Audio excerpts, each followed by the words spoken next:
Yanda kunne ya ji haka zuciya ke aunawa, da raina da rabuwa na zaki ganewa, ni da ke sirrin juna za mi ɓoyewa.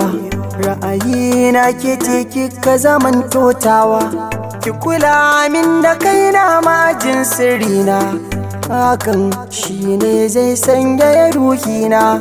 Wa'adina ya zo in dai ba kya sona, tunda na ji waɗansu akan ki suke zagina.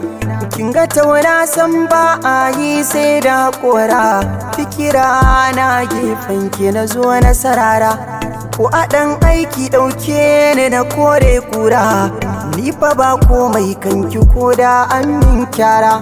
Ni kawai sanki nake dan zuciya ta harbu, da a ce zaki shagwaba ni zan miki bambu.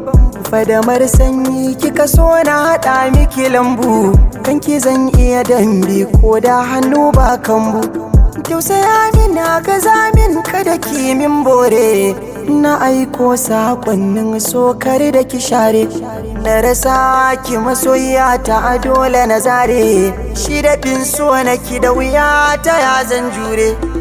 Kalmomin da kike min ne nake yin hada, a kwakwalwata na aje su zamar min shaida. Banin baka so ne baya yin tsada, na yi sabo da ke san ki zuciya ya huda.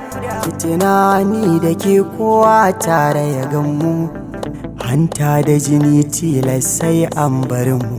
Na yi kuka kwakwalwa sanki yake damu, nazari na aure nake a taya zan samu.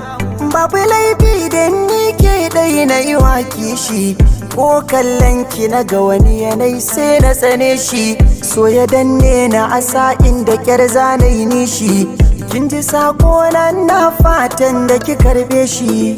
Kada ki bari ya zaman nan na yin kuka, ni masoyi ne kanki kamar zan hauka. Ki gina min sharuɗai na ki kawai na ɗauka, tunda kawanar ki nake babu dare ba rana. A jikina nake jin kina saurare na, a bar kawana takin tsaurata alwashina. Mafakar ruhi kawanar ki tana ta gudana, don ki dai na zaku daure ki zamo gatana. Na fatan wata ranki kira na habibi, zan ji daɗi bai so da ko bayan raina. Ko da a ce a duniya ba numfashi na, kin tuna wanda kike so ya zamo ni ɗaina. Da kin tuna wanda kike so ya zamo ni ɗaina. Da kin tuna wanda kike so ya zamo ni ɗaina.